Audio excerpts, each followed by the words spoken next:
Assalamualaikum warahmatullahi wabarakatuh. Waalaikumsalam warahmatullahi wabarakatuh. Alhamdulillah. Nahmaduhu wa nasta'inuhu wa nastaghfiruh wa na'udzu billahi min shururi anfusina wa min sayyiati a'malina. May yahdihillahu fala mudhillalah wa may yudhlilhu fala hadiyalah. Asyhadu an la ilaha illallah wahdahu la syarikalah wa asyhadu anna Muhammadan abduhu wa rasuluh. Allahumma shalli ala Muhammad wa ala ali Muhammad kama shallaita ala Ibrahim wa ala ali Ibrahim fil alamin innaka Hamidum Majid. Baik. Subhanaka la ilma lana illa ma 'allamtana innaka antal alimul hakim. Rabbi shrah li sadri wa yassir li amri wahlul 'uqdatam min lisani yafqahu qawli amma ba'du. Baik, alhamdulillah. Pada malam hari ini Allah Subhanahu wa taala mempertemukan kita kembali di majlis virtual yang insyaallah diberkahi oleh Allah Subhanahu wa taala ini. Sama-sama kita muliakan Ustaz Mahmud Mahfud LCMH. Alhamdulillah beliau sudah bergabung bersama kita pada malam hari ini. Ahlan Ustaz Mahmud.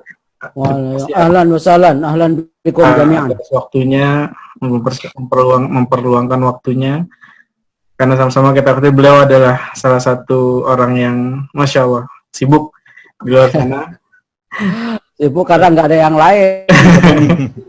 Alhamdulillah Ustaz Mahmud bisa menyisihkan waktunya untuk kajian di 10 malam terakhir ini.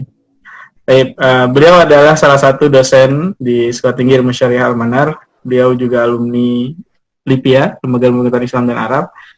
Kemudian beliau mendapatkan magisternya dari Semarang, Ustaz ya? S2-nya, Ustaz ya? Iya. Ya. Beliau magister hukum di Universitas di Ponorogo, Ustaz ya? Unisula. Oh, Unisula di Semarang.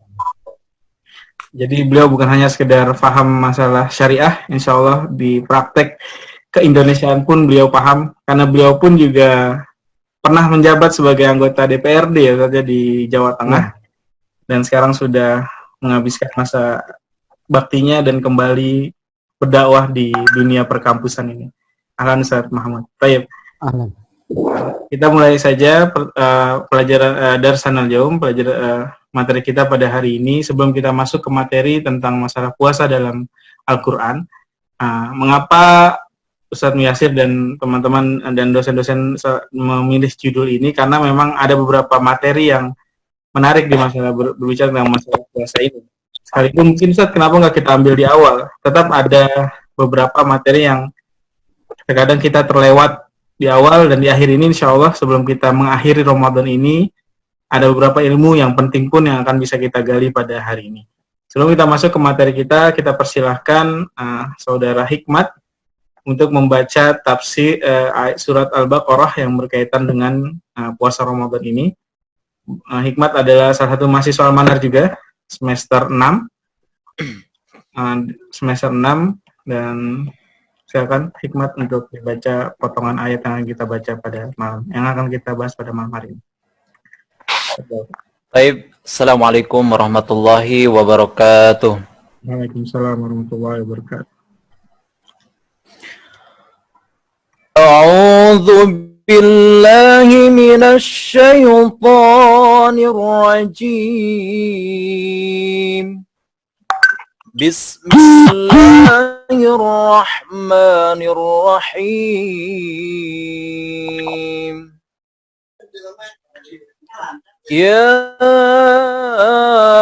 ayyuhalladzina amanu kutiba alaikumus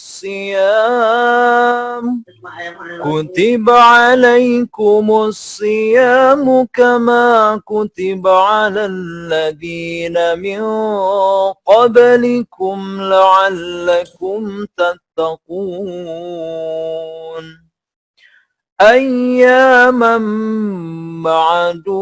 معدودات فمن كان منكم مريضا أو على سفر فعدة من أيام أخر وعلى الذين يطيقونه فدية طعام مسكين فمن تطوع خيرا فهو خير له وأن تصوموا خير لكم إن كنتم تعلمون شهر رمضان الذي أنزل فيه القرآن هدى للناس وبينات من الهدى والفرقان فمن شهد منكم الشهر فليصم ومن كان مريضا أو على سفر فعدة من أيام أخر يريد الله بكم اليسر ولا يريد بكم العسر ولتكملوا العدة ولتكبروا الله على ما هداكم ولعلكم تشكرون صدق الله العظيم. Assalamualaikum warahmatullahi wabarakatuh. Waalaikumsalam. Sadaqallahul azim. Allahumma arhamna bil Qur'an. Baik, itu adalah ayat yang insyaallah akan kita bahas pada malam hari ini. Untuk mempersingkat waktu, kita persilakan Ustaz Mahmud untuk melanjutkan materinya. Baik, tafadhol Ustaz. Iya. Ustaz. Dede. Sebentar Ustaz.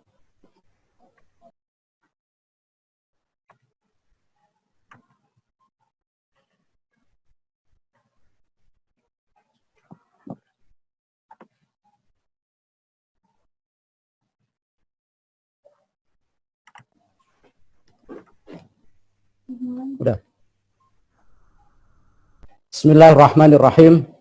Assalamualaikum warahmatullahi wabarakatuh. Waalaikumsalam warahmatullahi wabarakatuh. Innal hamdalillah nahmaduhu wa nasta'inuhu wa nastaghfiruhu wa nastahdi wa na'udzu billahi min shururi anfusina min sayyiati a'malina may yahdihillahu fala mudilla lahu wa may yudlil falan tajida lahu وليا مرشدا أشهد أن لا إله إلا الله وحده لا شريك له وأشهد أن سيدنا محمدا عبده ورسوله لا نبي بعده اللهم صل وسلم على سيدنا محمد وعلى آله وصحبه أجمعين قال الله تعالى في القرآن الكريم وهو أصدق القائلين أعوذ بالله من الشيطان الرجيم بسم الله الرحمن الرحيم يا أيها الذين آمنوا كتب عليكم الصيام كما كتب على الذين من قبلكم لعلكم تتقون وقال صلى الله عليه وسلم في حديث الشريف صوموا لرؤيته وأفطروا لرؤيته صدق الله العظيم وصدق رسوله النبي الكريم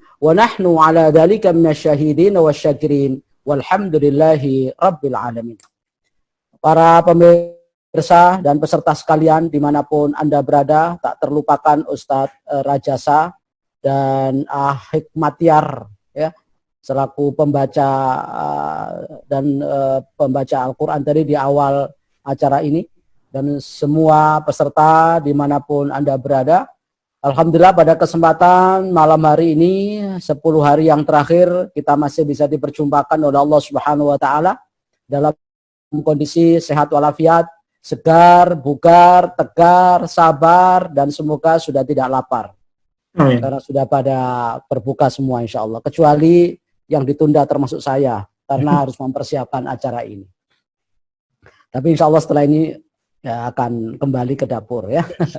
Sekarang masih di dapur rekaman. Salam dan salam semoga tetap terlimpah curahkan kepada Nabi Muhammad SAW yang telah membimbing kita sehingga kita bisa mengerti mana hak, mana batil, mana ma'ruf dan mana mungkar. Baik. Pada kesempatan kali ini kita akan membahas satu tema yang saya kira tidak terlalu spesial tapi cukup jadi bekal dan tidak begitu eksklusif tapi insya Allah berdampak positif. Begitu pula tema ini sering kita dengar sehingga bukan tema baru tetapi perlu dan bukan tema asing tetapi penting, yakni tentang fikih siam. Walaupun fikih siam ini mestinya harus disampaikan sejak awal Ramadan, ya. Kalau pas begini ini ya mestinya fikih itikaf begitu ya. Karena tinggal 9 hari lagi kita puasa, tapi tidak ada jeleknya kalau kita untuk mengingat kembali tentang kualitas fikih puasa kita agar bisa lebih diterima oleh Allah Subhanahu wa taala sesuai dengan syariatnya, maka perlu barangkali pada kesempatan kali ini kita kembali memperdalam tentang fikih siam. Di mana fikih yang akan kita bahas ini berlandaskan ayat-ayat yang tadi sudah dibacakan, yaitu dari surat Al-Baqarah 184 sampai 187 ya. Betul Ustaz ya? Ya, Ustaz. Oke, jadi tentang puasa intinya tentang apa itu puasa dan bagaimana rukhsah-rukhsahnya puasa gitu ya. Apa halangan-halangannya, apa saja yang diperbolehkannya dan apa yang menjadi larangannya. Intinya ayat-ayat ini menjelaskan tentang kewajiban puasa, kemudian rukhsahnya, lalu juga ada sebagian larangannya sebagaimana orang dilarang untuk berhubungan badan di siang hari pada saat di bulan suci Ramadan. Langsung saja saya akan masuk kepada materi ini, yaitu tentang saum. Ya, kita akan awali dari makna saum ya. Kalau ayatnya saya kira tadi sudah disampaikan. Sebelum kita membahas makna saumnya adalah sababun nuzulnya dulu ya. Setiap ayat itu biasanya ada latar belakang yang menjadikan ayat itu turun. Ya, atau biasa disebut kalau terkait dengan ayat namanya sababun nuzul, kalau terkait dengan hadis namanya sababul wurud ya, yaitu sebab terjadinya sesuatu itu pasti ada yang melatar belakangi. Nah, untuk khusus surat Al-Baqarah 184 ini ada sababun nuzul yang pernah dialami oleh Rasulullah SAW sebelum ayat ini turun. Yaitu diriwayatkan dari Ibnu Jarir ya. Ibnu Jarir meriwayatkan dari Mu'adz bin Jabal berkata sesungguhnya Rasulullah SAW ketika sampai di Madinah saat beliau hijrah, ya berpuasa di hari Asyura dan berpuasa 3 hari setiap bulannya. Jadi ketika Rasulullah SAW sampai di kota Madinah saat itu masih ya berpuasa di hari Asyura dan berpuasa 3 hari setiap bulan. Berarti hanya 4 hari ya setiap bulannya 3 hari, kemudian setiap tanggal 10 Muharram beliau puasa tanggal Asyura itu. Nah, umat Islam pada masa Rasulullah SAW puasa wajib hanya 3 hari setiap bulannya. Sehingga praktis pada saat itu hanya 4 hari yang diwajibkan, belum ada kewajiban lain. Setelah hijrah ke Madinah, Rasulullah SAW beliau mendapati kaum Yahudi berpuasa 10 Muharram. Lalu beliau bertanya kepada kaum Yahudi, mengapa kalian puasa 10 Muharram? Mereka menjawab bahwa 10 Muharram itu ya adalah hari di mana Nabi Musa dan kaumnya diselamatkan oleh Allah Subhanahu wa taala dari kejaran Firaun. Oleh karena itu kami dalam rangka menghormatinya ya, Nabi Musa pun puasa 10 Muharram dan kami mengikuti apa yang pernah dilakukan oleh Nabi Musa ini sebagai tanda syukur kami atas keselamatan kami dari kejaran Fir'aun pada saat itu. Nah, setelah itu Rasulullah SAW mengatakan bahwa kalau kalian saja yang umatnya Nabi Musa itu ikut berpuasa dalam rangka menghormati dan mensyukuri apa yang sudah diberikan oleh Allah karena kalian diselamatkan oleh Allah dari kejaran Fir'aun, maka Rasul mengatakan sesungguhnya kami umat Islam adalah lebih berhak atas Nabi Musa dibanding kalian. Ya, kalau kalian berpuasa seperti itu, kami juga lebih berhak untuk menghormati Nabi Musa. Karena kami adalah sama-sama Nabi, dan kami adalah sama-sama satu milah. Maka kami pun juga akan melakukan puasa 10 Muharram. Maka akhirnya Rasulullah memerintahkan kepada para sahabat semuanya untuk berpuasa Asyura. Dari kata-kata Ashrun. Ya, kata-kata Ashrun yaitu 10, berarti tanggal 10 Muharram. Tapi setelah itu, ya, Allah Subhanahu wa taala memberi instruksi baru. Setelah Rasulullah puasa 3 hari setiap bulan, lalu Rasulullah memerintahkan kepada para sahabatnya mengikuti jejak langkah daripada Nabi Musa alaihissalam untuk puasa 10 Asyura sebagaimana orang Yahudi juga mengikutinya. Maka setelah itu Allah Subhanahu wa taala bertepatan pada tanggal 10 Sya'ban tahun 2 Hijriah, Allah memberikan SK baru tentang kewajiban berpuasa Ramadan. Maka turunlah surat Al-Baqarah ayat 183 sampai 84 yang mengisyaratkan kepada kita semua bahwa Rasulullah SAW diwajibkan untuk berpuasa di bulan suci Ramadan. Itulah latar belakang daripada turunnya ayat ini. Kenapa saat itu Rasulullah SAW hanya diwajibkan puasa 3 hari setiap bulan dan puasa tanggal 10 Muharram karena menghormati Nabi Musa. Lalu Allah Subhanahu wa taala kemudian memberikan beban yang lebih berat lagi, bukan hanya 3 hari setiap bulan dan 1 kali dalam setahun yaitu puasa Asyura, tapi Allah bebankan dengan puasa sebulan penuh. Ya, kalau ini kita hubungkan misalnya 4 hari setiap tahun, 4 hari ya, setiap 3 hari setiap bulan, 1 hari setiap tahun.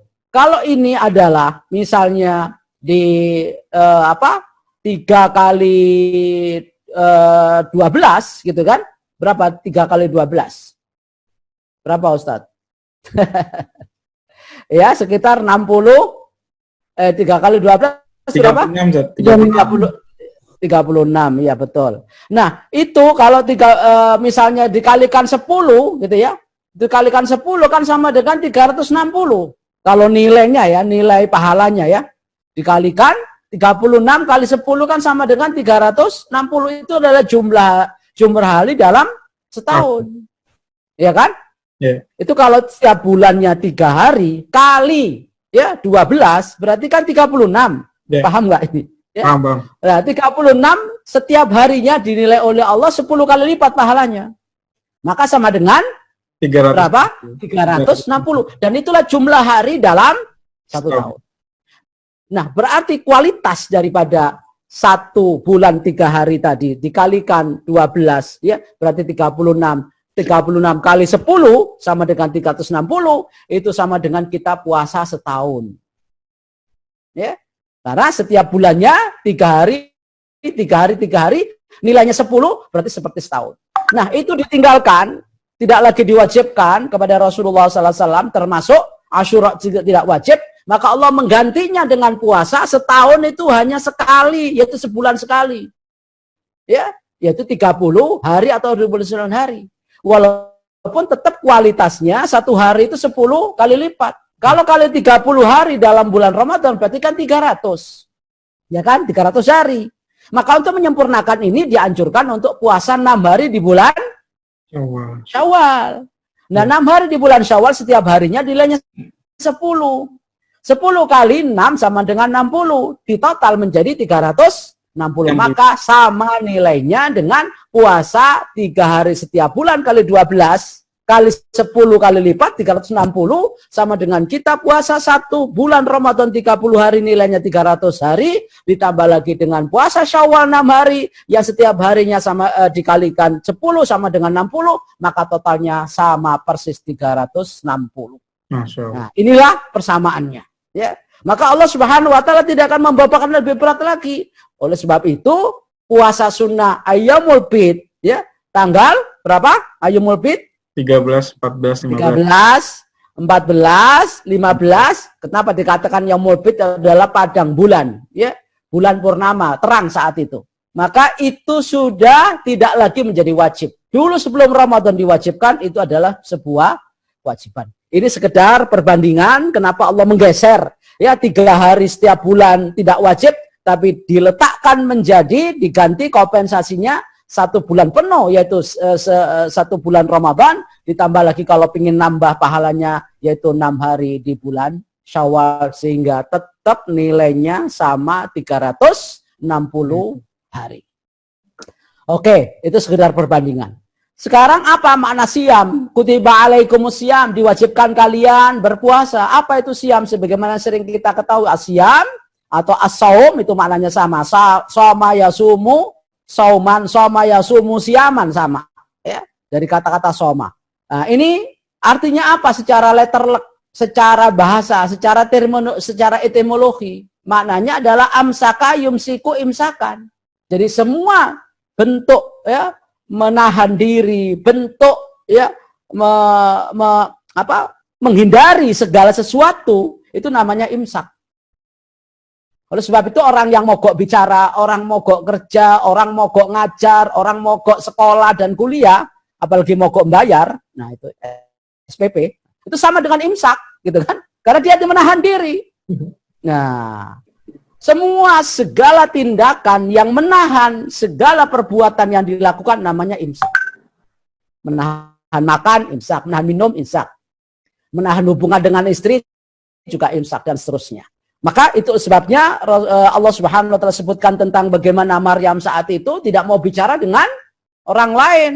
Inni nadartul lirrahmani soma.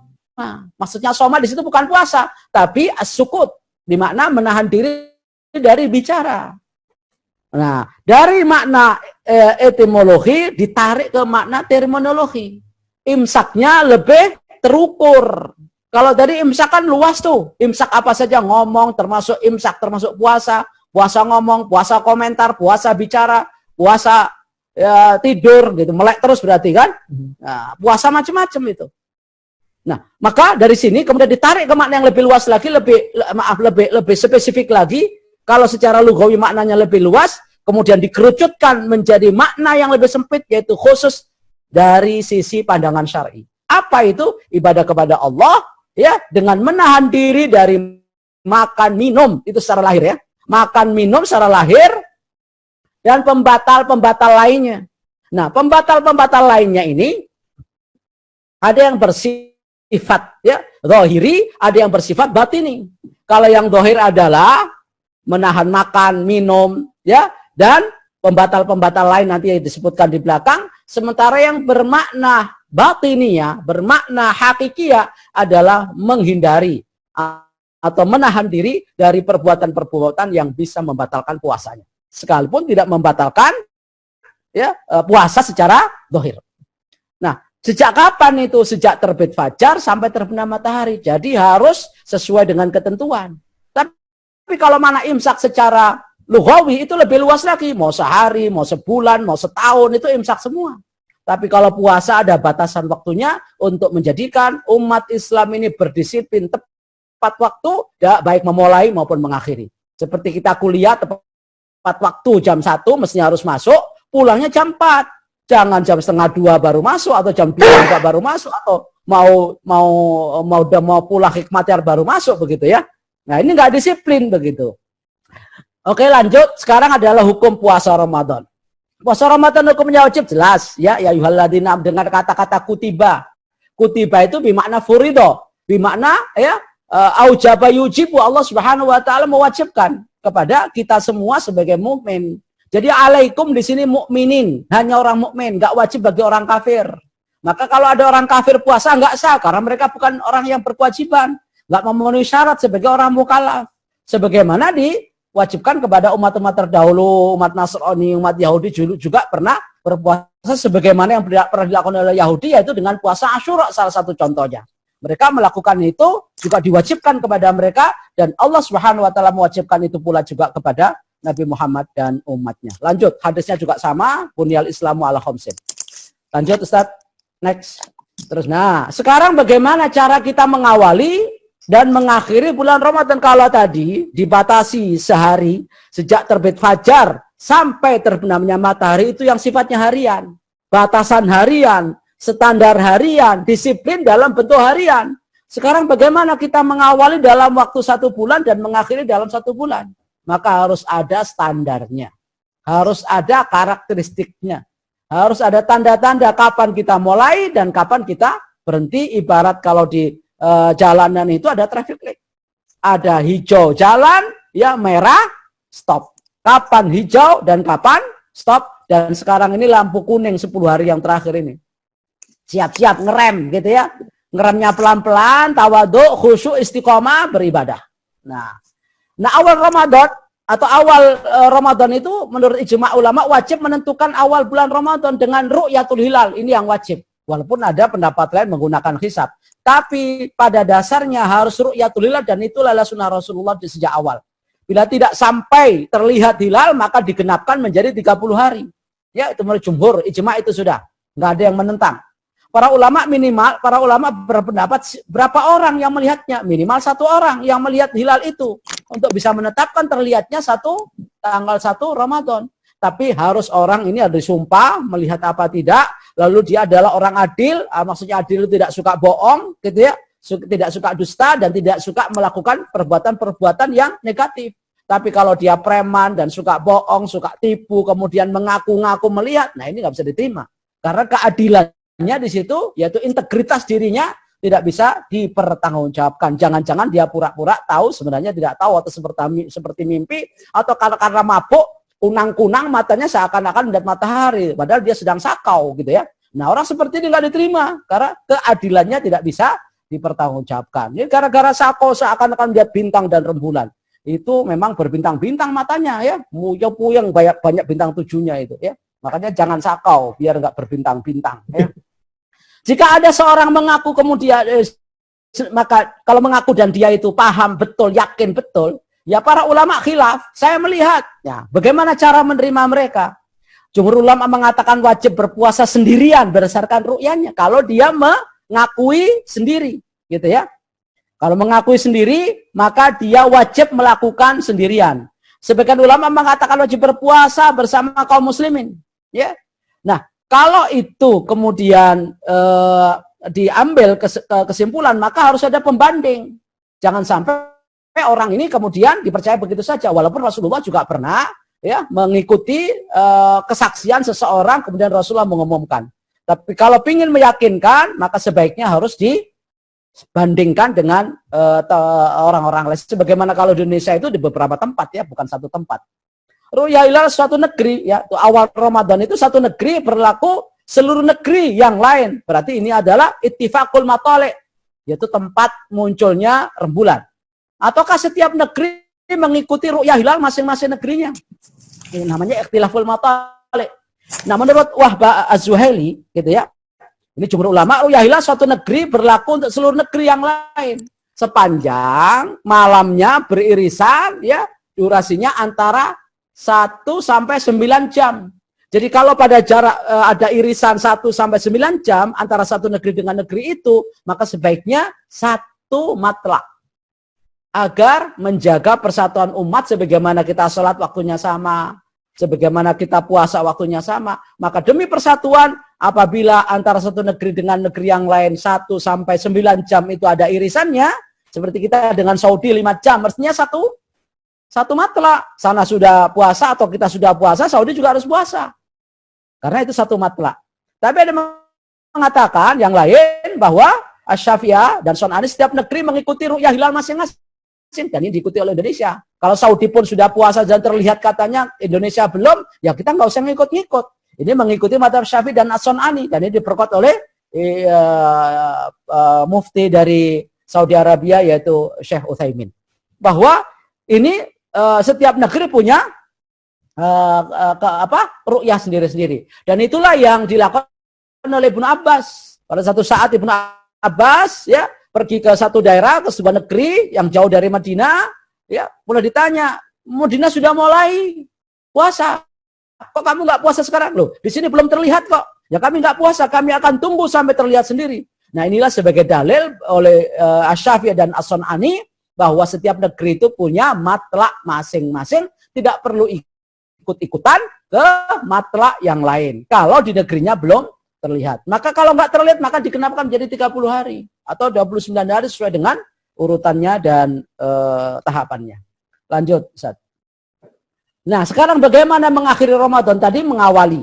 Ya, kalau masalah ukurannya berapa derajat itu nanti sudah ada pakarnya ya. Nggak perlu diperdebatkan itu. Udah ada pakarnya, itu berapa derajat dan segala macamnya itu. Itu tim ru'yah itu. Ustaz Raja yang lebih ngerti itu. Karena pakar ru'yah. Ya. Ru'yah apa ruqyah? Gitu, ya, kalau pasti ruqyah gitu ya. Itu beda lagi pakar ruqyah dengan ruqyah, jangan salah ucap loh. Ruqyah dengan ruqyah beda. Kalau ru'ya itu melihat hilal, kalau ruqyah itu bagiannya sedasan, ya. Yaitu seringkali mengobati orang yang kena macam-macam itu ya. Maka kalau puasa begini nggak laku itu ruqyah karena udah pada diikat semua itu setan-setannya. Itu yang setan gondol, yang setan gondrong yang berkeliaran, ya. Yang masih gondrong-gondrong. Lalu akhir Ramadan, wajib menentukan akhir bulan Ramadan dengan ru'yatul hilal juga sama ketika ya kita mengawalinya. Bila hilal tidak terlihat maka bulan Ramadan digenapkan menjadi 30 hari. Sama ini cuma sebagaimana bulan Sya'ban, kalau nggak terlihat maka Sya'ban digenapkan 30 hari, ya. Nah, ketika Ramadan pun mengawalinya harus dengan hilal, ketika membatalkan juga harus dengan hilal, ya. Maka asumu li ru'yatihi wa aftiru li ru'yatihi.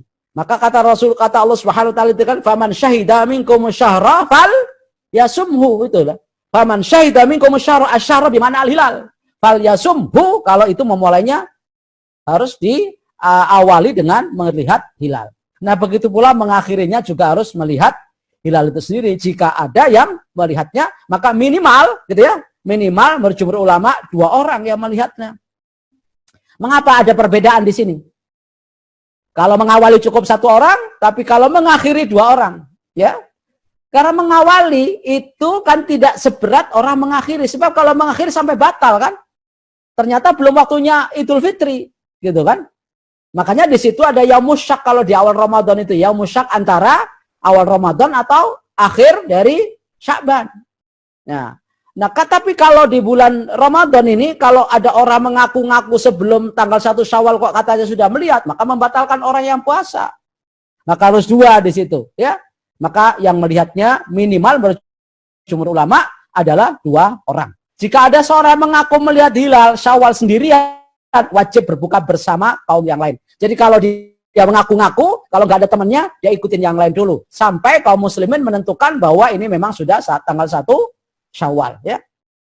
Tapi jika hilal Syawal terlihat siang hari, gitu ya, kaum muslimin ketika itu juga berbuka dan sholat id. Jika terjadi sebelum zawal, siang harinya sebelum zuhur, maka di sini ya mengikuti apa yang dilakukan oleh kaum muslimin.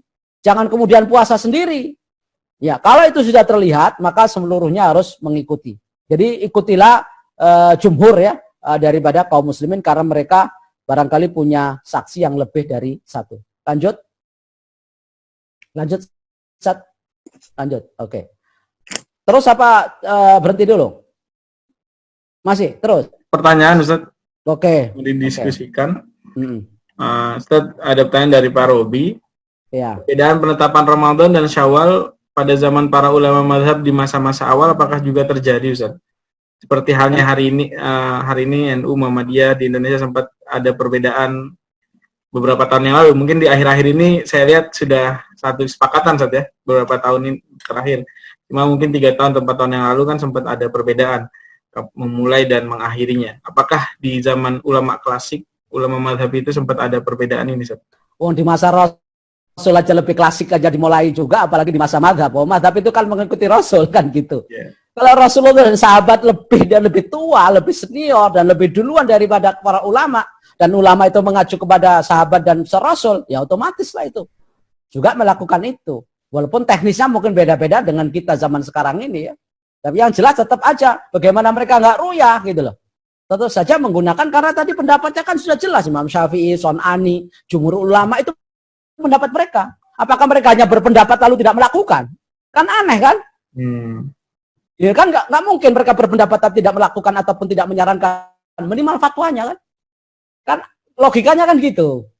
Nah, mereka berpendapat harus ru'yah minimal 1 orang, kalau Syawal 2 orang. Terus mereka diem aja di rumah, nggak ngapa-ngapain.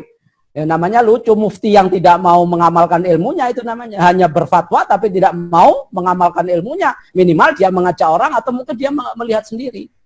Itu jelas dong, itu sesuatu yang aksiomatik lah. Masa cuma berpendapat, kemudian tidak melakukan ataupun tidak mengajak yang lain. Jadi sempat ada mungkin karena perbedaan pendapatnya di masalah penentuan saksinya, Ustaz ya? Ya, ada 2, ada 1 kan gitu. Tapi melakukan, kalau itu sudah menjadi pendapat, saya kira mereka nggak tinggal diam. Gitu. Yeah. Mereka itu merujuknya kepada referensinya Rasul dan sahabat kok, ya. Otomatis lah itu, udah aksiomatik lah gitu ya.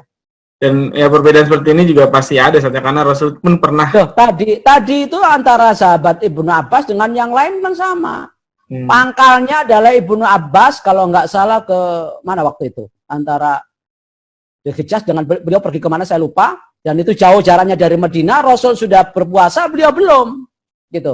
Atau ketika itu masih masa zaman sahabat yang lain ya. Mungkin setelah Rasulullah wafat, saya kurang pas intinya di dalam Bidayatul Mujtahid nanti dibuka lagi ya. Itu ada pendapat, ada ungkapan dari riwayat bahwasanya Ibnu Abbas itu puasa belakangan gitu.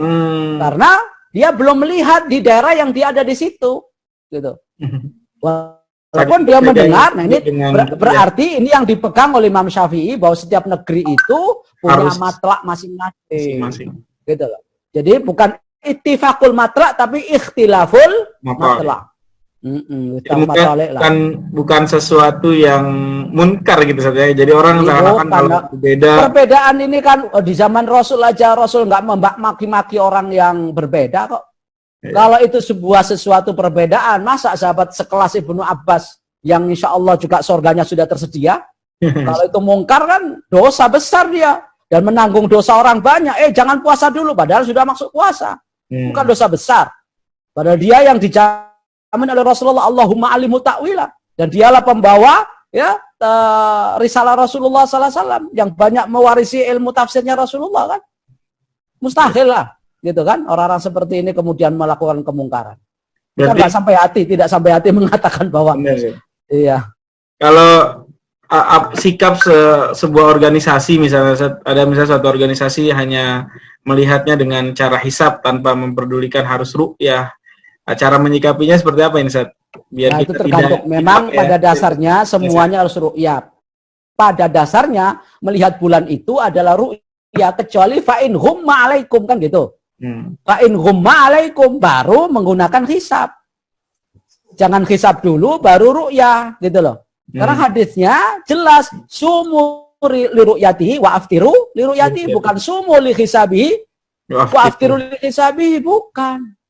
Nah, kalaupun sekarang itu sudah ada kecanggihan teknologi dan ilmu pengetahuan bisa diperkirakan, bisa diprediksi, itu kan prediksi yang kadang-kadang juga meleset. Ramalan cuaca sering meleset. Hujan mengguyur Jakarta, ternyata ditunggu sampai malam nggak hujan-hujan. Itu kan prediksi, namanya setiap perakiraan, ya. Nah, kalau itu yang menjadi perakiraan ya bisa benar, bisa tidak. Allah alam. Ya itu ijtihad mereka saja. Iya, ijtihad itu terserah lah itu ya. Baik. Kemudian ada diskusi lagi, Ustaz. Perintah puasa Ramadan itu tadi kan disebutkan di surat Al-Baqarah 183 sampai 184 ya, Ustaz ya. Iya. Padahal kalimat Ramadannya itu ada di 185-nya, Ustaz ya. Syahrul Ramadan allazi unzila fil Qur'an kan 185. Iya. Tapi kan kita tahu bahwa itu sababun nuzulnya pada saat tanggal 10 Sya'ban ya tahun 2 Hijriah. Walaupun tidak eksplisit kan gitu. Ya kan? Sholat kan juga sama, zakat juga sama kan disebutkan gitu ya. Tetapi di situ dari sababun nuzulnya Rasulullah SAW diwajibkan tanggal 10 Sya'ban 2 Hijriah. Nah, setelah itu sebulan berikutnya tanggal 17 Ramadan kan perang Badar. Jadi itulah perang pertama pada saat saum Ramadan pertama. Dan kemenangan pertama bagi umat Islam dengan segala kelemahannya dan kekuatan mentalnya. Kelemahan dari sisi perlengkapan dan persenjataan dan jumlah tentara, tapi menang mentalnya karena sedang dalam keadaan puasa. Masya Allah. Jadi puasa tidak menjadi alasan sebenarnya. Enggak ada, itu menunjukkan bahwa puasa Ramadan itu produktif, bukan naumus shaimi tapi jihadus shaimi ibadah sekarang itu. Sekarang itu kita terlena dengan naumus shaimi, padahal itu hadisnya dhaif bahkan maudhu. Kalau itu dipakai sudah nggak dapat pahala, tambah dosa lagi menipu-nipu Rasul, gitu kan? Nggak boleh. Baik. Ada pertanyaan terakhir, Ustaz, boleh puasa yaumul bid apakah boleh dilakukan selama 3 hari di luar hari putih? Jadi selain 13, 14, 15 kalender Hijriah. Pertanyaan kedua, menurut Rasulullah puasa yang terbaik adalah puasa Daud. Tapi kenapa Rasul tidak melakukan puasa Daud, tapi menganjurkannya hanya Senin, Kamis, dan Ayyamul Bid? Iya, namanya saja Yaumul Bid. Nah, diganti Yaumul Aswad nanti itu, Yaumul Sawat gitu. Ya, hari hitam gelap itu, ya. Yaumul Sud juga ada riwayatnya Ustaz, kalau tidak saya pernah mendengar, Anda pernah dengar di akhir bulan itu Ustaz ya. Yaumul Sud itu. Iya, artinya kalau tadi itu yang tiga hari itu kan Yaumul Bid, tidak boleh dipindah-pindah gitu loh. Seperti puasa Yaumul Itsnain diganti Yaumul Tsulatsa kan nggak boleh. Walaupun tetap puasa kan. Iya. Hari Kamis kenapa? Karena hari itu diangkatnya, dilaporkannya amalan kita hari Senin dan hari Kamis, gitu loh. Hari Senin Kamis itu laporannya malaikat, tutup buku tiap pekan 2 kali. Ketika dilaporkan kepada Allah dalam kondisi puasa. Begitu pula yang tahunan yaitu bulan Sya'ban. Rasulullah mengatakan bulan Sya'ban dan laporan tahunan. Kalau pekanan itu adalah Senin Kamis, ya kan? Kalau bulanan Yaumul Bid, kalau tahunan hari Sya'ban, bulan Sya'ban. Nah, kita mau dilaporkan sama Allah kan berkali-kali. Ada pekanan, ada yang sifatnya bulanan, ada yang sifatnya tahunan. Ketiga tahapan dan laporan itu semuanya dalam kondisi puasa. Nah, kalau kita dilaporkan lagi tidur, lagi molor, ya enggak apa-apa, tapi kan ditulis molornya. Bahkan laporan harian pun ada Ustaz yang ada. Subuh itu ya, kalau mau puasa terus kalau harian kalau gitu. Yang hadisnya yang dibilang itu meninggalkan dalam keadaan sholat ketika asar dan subuh itu Ustaz ya, Masya Allah ya. Ya, kalau itu kan bukan puasa ya. Yeah. Kalau puasa kan tadi itu sebaiknya dalam kondisi puasa. Kalau sholat kan hampir tiap hari dilaporkan terus, kecuali yang molor nggak sholat. Baik Ustaz. Sekarang Ustaz dilanjutkan Ustaz. Oke. Tuh lanjut. Sekarang orang-orang yang dibolehkan untuk tidak berpuasa. Ini saya agak ringkas saja, kalau kita main khilaf-khilaf nanti agak panjang. Yang pendapat ini, dalilnya ini, wah kepanjangan. Nanti nggak selesai. Ini berapa semester ini kalau di kuliah nanti ya. Saya akan singkat aja, biar pemahamannya integral dan komprehensif tentang fikih shaum ini. Orang-orang yang dibolehkan tidak berpuasa, ada beberapa diantaranya orang sakit yang bisa membahayakan dirinya jika berpuasa, gitu ya. Jadi sakitnya yang membahayakan dirinya jika tetap berpuasa. Ini harus dicatat nih, bukan karena pilek, batuk, pusing, panuan, kurapen, gitu ya. Kadasen lalu. Kenapa? Saya lagi kadasen. Ya nggak bisa dong. Lagi panuan. Ya nggak bisa. Itu kalpanak selesai. Gitu loh. Jadi harus catat di sini yang membahayakan bagi kesehatan maupun jiwa dirinya ketika tetap dalam kondisi puasa. Itulah sebabnya para ulama mengatakan di sini, jumhur ulama yang membolehkan orang sakit itu apabila berpuasa dikhawatirkan akan menimbulkan gangguan serius pada kesehatannya. Misalnya sakit apa? Sakit mah atau sakit apa yang bisa serius lah. Untuk berkesehatan itu bisa diketahui. Kalau Anda tetap puasa, itu nanti bisa tambah parah. Atau bisa menyebabkan kematian, terancam jiwanya. Dan itu harus melalui standar kesehatan gitu ya. Nggak boleh kira-kira, wah kira-kira kalau saya ini bisa mati nih. Nah, kira-kira sendiri gitu namanya. Emang pinginnya nggak puasa, ada yang ngira-ngira sendiri. Kayak paranormal aja ya. Jadi tetap harus melalui ya orang yang punya keahlian yaitu dokter. Kalau menurut dokter ini dan pemeriksaan hasilnya ini nggak boleh puasa, nah nggak boleh ya. Kalau tetap puasa ini berbahaya. Maka orang yang sakit ringan, pilek, batuk, sakit kepala, puyeng dikit, panuan, kurapen, kudisan, ini nggak masuk nominasi ini. Tetap aja gatal-gatal dikit ya nggak apa-apa, tetap puasa. Pusing-pusing dikit ya bisa. Ya, mungkin kita ini kadang-kadang sok manja begitu ya. Sakit dikit aja udah nggak mau masuk sekolah, nggak masuk kuliah, pengen punya udur. Padahal kan pusing terus memang ya, ke dalam kondisi corona kan pusing terus nih, semuanya pusing-pusing. Kalau pusingnya Malaysia berputar-putar, kalau pusingnya kita di sini memang sembako lagi telat gitu ya. Oke, ulama 4 mazhab sepakat wajib tetap berpuasa, gitu ya.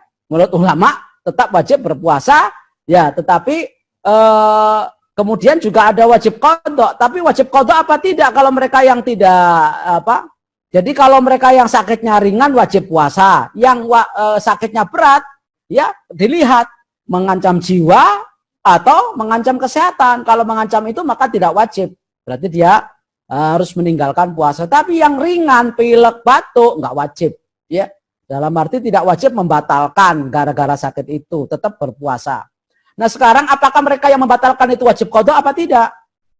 Ya, orang sakit ada 2 macam di sini. Orang sakitnya diperkirakan masih bisa sembuh, berarti masih ada harapan sembuh. wajib mengqadha ketika sudah mampu menjalankan puasanya. Ini ijma' ulama ini sudah seperti biasa. Ketika Ramadan begini kita sakit. Ya sakitnya mungkin bisa menghalangi kita untuk cepat sembuh atau mungkin mengancam kesehatan di masa mendatang. Maka harus tidak berpuasa, harus berbuka. Maka setelah nanti sembuh, setelah Ramadan, 1 tahun 11 bulan sampai Ramadan lagi, itu kesempatan kita untuk mengqadhanya. Ini bagi mereka yang sakitnya tidak menaun, gitu ya. Tapi orang yang sakitnya diperkirakan tidak bisa sembuh-sembuh juga, maka harus bayar fidyah setiap hari memberikan kepada seorang fakir miskin sesuai dengan hari yang ditinggalkan. Ya sekitar 6 on atau kalau mau 1 kilo ya nggak apa-apa lah, gitu ya. Setengah kilo sedikit itu. Kalau ingin lebih banyak 1 kilo per hari, atau kalau enggak sebagaimana makanan yang biasa dimakan, kasihlah fidyahnya itu kepada mereka. Ya. Dikiaskan dengan orang yang tua renta itu, ya, bayar fidyah tiap hari. Nanti juga ini sama dilakukan oleh ibu-ibu yang hamil maupun menyusui. Kalau memang dia ya diwajibkan untuk membatalkan dan sekaligus nanti tidak perlu qadha, maka wajibnya adalah fidyah. Nanti ada pendapat di belakang, ya. Nah, itulah orang-orang yang dianggap sakit yang boleh membatalkan puasanya. Yang kedua musafir, orang yang pergi. Walaupun batasan musafir ini macam-macam, Dawud al-Dhahiri pokoknya mutlakus safar. Pergi dekat maupun jauh, capek nggak capek ya boleh aja. Kalau Dawud al-Dhahiri boleh aja, gampang ini. Ya. Dari hutan kayu ke mana itu? Ke Cempaka Putih, ya, pergi nggak itu namanya ya? Dari hutan kayu pergi ke Bogor gitu ya. Dari hutan kayu ke Depok, safar itu. Ya, ini bukan masalah capek apa tidak, pokoknya safar, mutlakus safar begitu. Kalau pakai pesawat kan bisa 1 jam ke Jawa Timur atau ke Jawa Tengah gitu ya.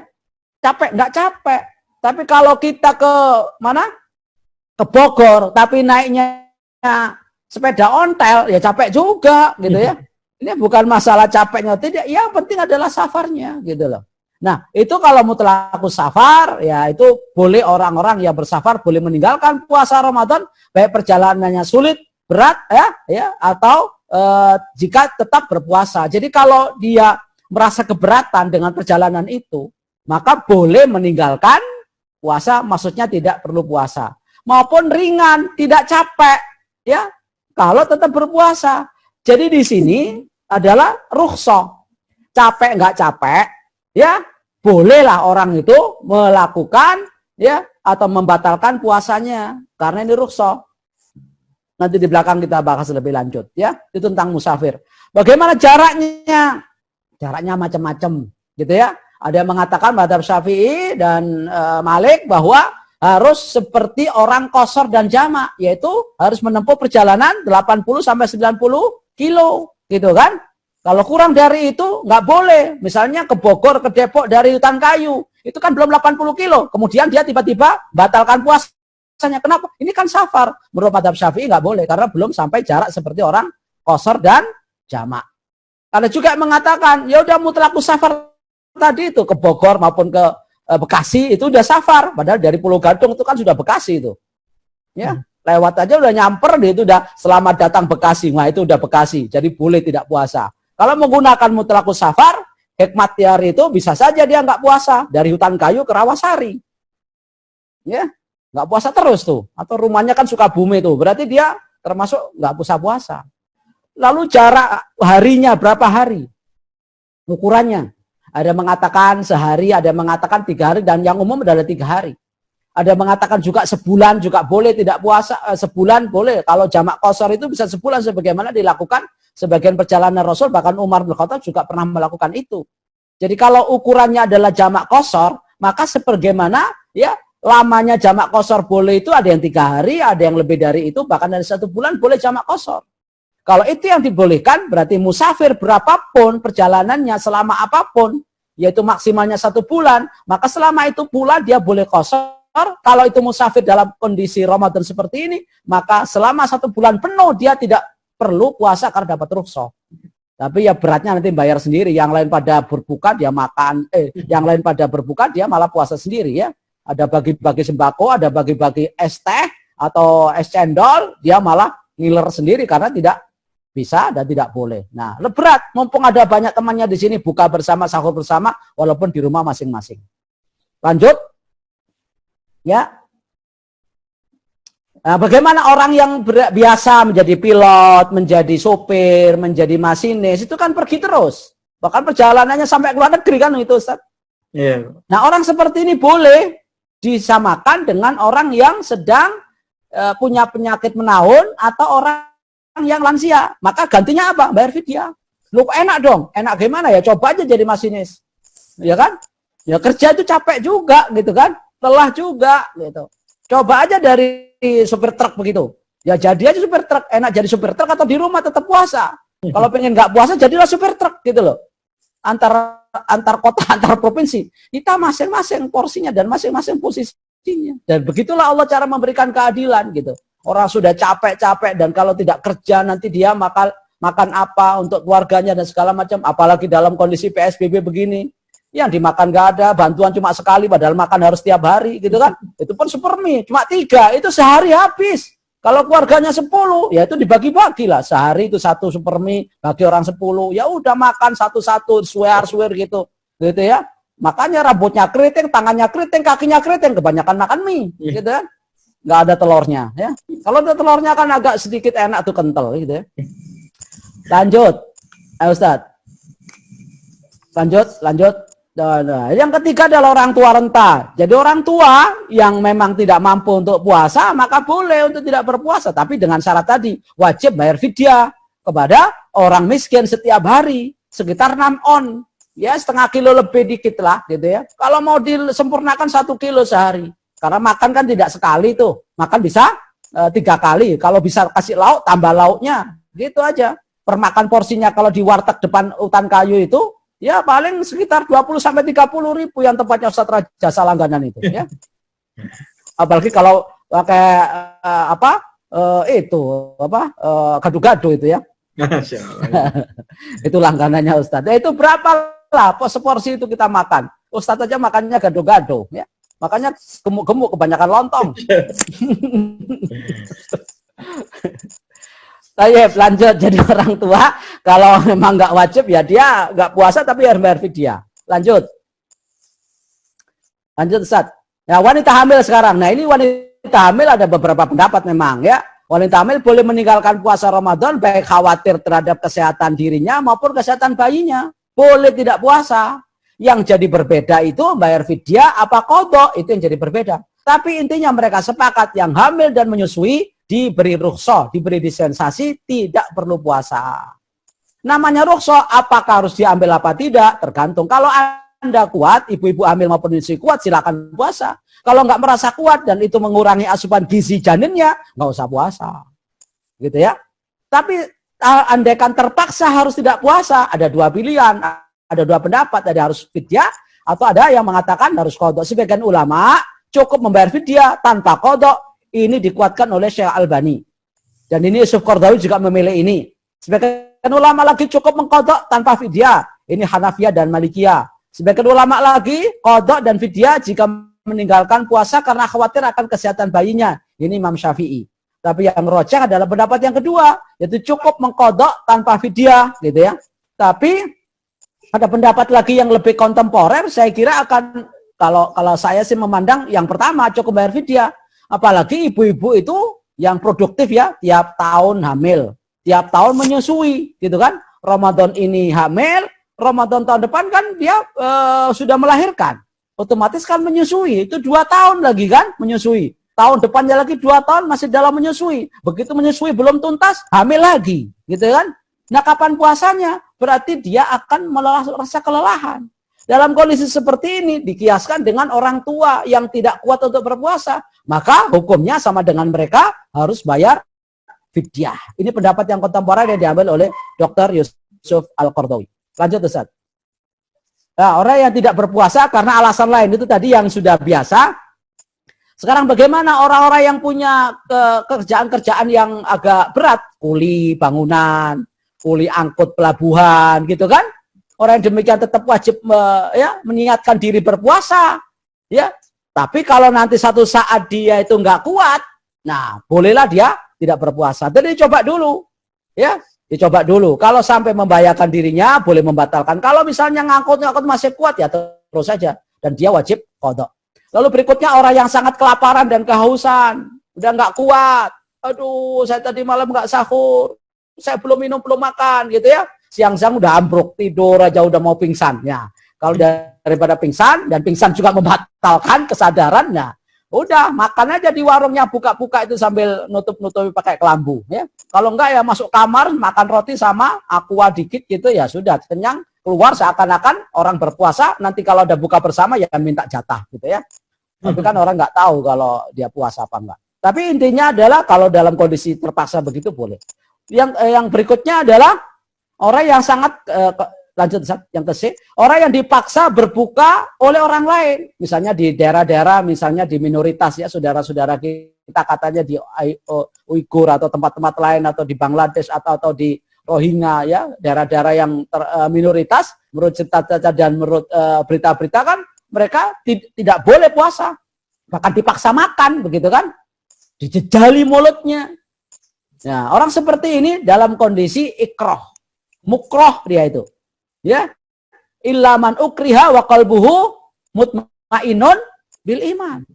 Nah, orang seperti ini boleh, gitu ya, membatalkan karena terpaksa, disuruh. Bukan seperti orang ya kemudian, wah mudah-mudahan saya nanti dipaksa untuk makan, saya akan makan. Itu namanya nunggu paksaan. Ya. Ya, kalau nunggu paksaan dia berarti sengaja. Yang nggak boleh seperti ini. Yang boleh itu kita dipaksa, hati kita menolak. Tapi kalau hati kita memang mengharapkan, mudah-mudahan saya dipaksa makan. Kok kapan ya saya dipaksa ya? Saya lapar-lapar begini, mau ada yang maksa saya makan. Nah itu namanya mengharap-harapkan itu ya. Kalau seperti ini dosa ini. Makanya sengaja membatalkan, mengharapkan orang lain maksa-maksa dirinya gitu. Malah nyuruh orang, paksa saya, malah maksa orang. Ya. Lanjutnya dalam mujahid fisabilillah, sedang berperang di jalan Allah Subhanahu wa taala, maka boleh. Ya, karena kondisinya sangat melelahkan dan meletihkan, jadi menjaga pertahanan itu. Lanjut. Nah, pembatal puasa lain ada makan dan minum dengan sengaja. Makan dan minum yang nggak sengaja nggak apa-apa. Misalnya tetesan air wudhu siang-siang, sengaja nggak diandokin, netes, masuk mulut kita, masuk, adem dikit tenggorokan. Kalau nggak sengaja, nggak apa-apa. Tapi kalau memang sengaja nggak diusap, nggak dibasuh dengan anduk, biar netes dan nanti masuk, nah itu sengaja. Setetes pun kalau sengaja itu batal. Segalon kalau nggak sengaja nggak batal. Makanya jangan sengaja, gitu ya. Kalau sengaja setetes, selilit pun bekas rendang sahur tadi malam nyangkut di gigi, apalagi giginya lubang-lubang banyak sangkutannya. Lalu ketika sholat atau ketika siang kok nyangkut masuk. Nah, kalau itu disengaja walaupun selilit itu batal. Tapi sepiring, nah kalau lupa, saya tadi puasa, nggak apa-apa, itu rezeki, gitu ya. Maka enak itu orang nggak sadar, gitu ya. Malah yang susah itu orang sadar-sadar begini, ya. Kemudian ya keluar mani dengan sengaja, nonton apa ya, nonton parno lalu tiba-tiba keluar atau membayangkan sesuatu ya, kemudian maninya keluar, sengaja itu. Tapi kalau mimpi nggak apa-apa. Mimpi itu kan nggak sadar, nggak batal kalau mimpi di siang hari. Ya, kalau sengaja nonton video menjelang maghrib atau menunggu adzan maghrib sambil mentadaburi video-video itu, kemudian memancing dia, kemudian panas, lalu keluarlah apa yang menjadi keinginannya, nah itu batal itu. Satu dosa, yang kedua batal. Muntah dengan sengaja, ya, muntah-muntah yang dimasuk-masukin jari-jarinya biar muntah gitu ya. Nah itu juga nggak boleh seperti itu. Keluarnya darah haid maupun nifas, maka yang menstruasi di siang hari begitu batal. Atau siang hari lalu melahirkan anak, atau tiba-tiba gila atau pingsan atau epilepsi, maka orang yang nggak sadarkan diri itu menjadi batal. Lalu bagaimana orang yang dibius? Ya dibius berarti kan orang sakit, ya. Oh nggak usah dibius saja sakit boleh tidak puasa, apalagi dibius. Berarti kan dia mau dioperasi. Ya sama, ya dibius juga nggak sadarkan diri. Kemudian murtad nggak meyakini puasa wajib, nggak meyakini sholat wajib, nggak meyakini Allah itu ada, nggak meyakini Rasul itu sebagai utusan Allah dan seterusnya. Kalau itu yang dilakukan berarti sudah murtad. Tidak mau bayar zakat, ya. Tidak mau bayar zakat memang nggak mampu, bukan karena menolak gitu ya. Jadi kalau niatnya nggak bayar zakat karena menolak, nah itu murtad sebagaimana di zaman Abu Bakar dulu. Berniat untuk berbuka, ya. Jadi berniat untuk berbuka itu sudah batal. Nanti saya akan puasa, tapi kalau nggak kuat saya batal. Sejak Anda niat itu sudah batal. Begitu kan Ustaz? Ya? mau sholat, Allahu Akbar. Saya sholat, tapi nanti kalau ada yang datang membawa es degan, saya akan batalkan sholat ini. Gitu ya. Nah, sejak dia sudah bermimpi dan berharap untuk membatalkan, sudah batal. Karena niatnya tidak takyin dan tidak benar-benar tulus dan fokus. Ya, nggak boleh.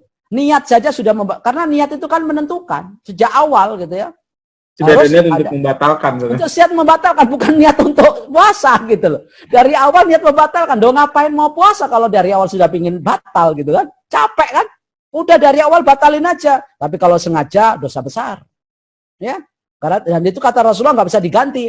Man aftara yauman min ghairi udrin wala maradin lam yakti samutari wa in shamahu. Barang siapa dengan sengaja membatalkan satu hari di bulan Ramadan tanpa ada udzur syar'i, tidak menstruasi, bukan karena menyusui, bukan karena hamil, bukan karena pergi, bukan karena tua dan lansia, tiba-tiba dia batalkan begitu saja, satu hari ini tak terbayarkan kalau Anda bisa membayar 1 tahun. Yang nggak ada Ramadannya. Kalau itu disengaja, sejak awal Anda sudah berdosa dan tidak akan mungkin pahalanya sama dengan puasa 1 tahun, walaupun wajibnya kodoknya ya sehari. Itu secara fikih. Secara hakikatnya nggak mungkin cukup untuk menutupi 1 hari Ramadan. Lalu merokok, nah itu merokok di luar Ramadan aja yang nggak boleh, apalagi dalam Ramadan ya. Nah ini sebaiknya nggak usah merokok karena merokok ada menyebabkan penyakit jantung, menyebabkan kematian. Nah kalau sudah tahu menyebabkan kematian, kenapa diisap? Itu kan sama dengan orang bunuh diri, gitu kan?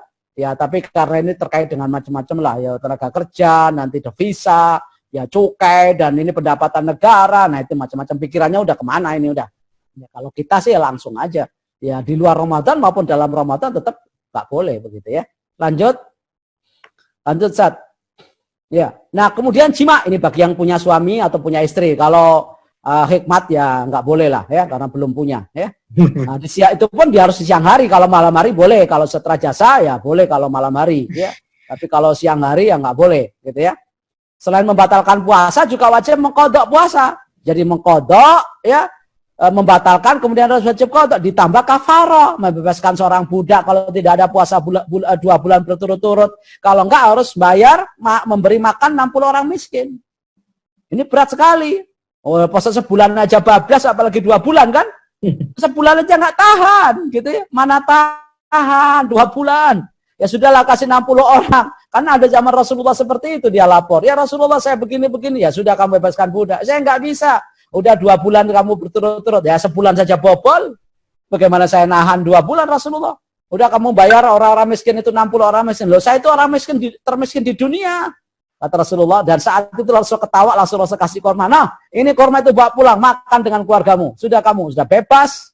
Ya, nggak perlu bayar fidyah atau kafaro. Dapat korma lagi. Inilah enaknya jadi orang miskin. Ya kalau seperti itu jadilah miskin terus ya. Tapi jangan melanggar. Udah miskin melanggar lagi gitu ya. Nggak bisa bayar denda melanggar. Itu nekat namanya. Ya, jangan nekat. Pingin enaknya doang gitu ya. Lanjut Ustaz. Lanjut. Slide ya. Pembatal berikutnya adalah hijamah bekam. Ini yang biasa bekam-bekam itu ya. Pendapat jumhur tidak membatalkan puasa karena yang keluar adalah bukan dari lubang-lubang yang semestinya ya. Dan tidak membatalkan sebagaimana orang keluar mani ya. Ini sebagaimana keluar air kencing, air liur itu biasa ya. Dan itu tidak membatalkan. Walaupun ada hadis yang meriwayatkan tentang itu batal, walaupun pendapat ini atau hadis ini masih diperdebatkan oleh para ulama sehingga terjadilah perbedaan pendapat di antara mereka. Hanabila mengatakan itu batal ya, al-hijam atau bekam itu. Nah, pendapat ini yang diperkuat oleh Ibnu Taimiyah. Tapi kalau ini dilakukan kemudian ya kalau jumhur ya tidak mengatakan batal ya, tergantung kita mau pilih yang mana. Tapi kalau saya sih pilih jumhur ya karena itu tidak termasuk yang bisa membatalkan kalau walaupun itu adalah darah yang dikeluarkan. Lanjut. Zat, menarik juga nih Zat. Saya ingat fatwanya MUI mengenai donor darah Zat. Kalau lanjut donor darah terus donor darah lanjutnya selanjutnya. Terus. Nah, masalah donor darah ini yang antum tanyakan ya. Nah, turunan dari masalah bekam ini juga sama. Turunan dari bekam ini kan donor darah keluar. Nah, kalau tadi bekam menurut jumhur ulama tidak membatalkan, menurut Hanabila membatalkan, tinggal pilih kan. Mau batal apa enggak? Kalau jumhur ulama kita ngikut, ya enggak batal, gitu loh. Kalau menurut Hanabila ya batal. Nah, karena kepentingannya donor darah ini adalah untuk menyelamatkan nyawa orang, nah itu lebih lagi kan?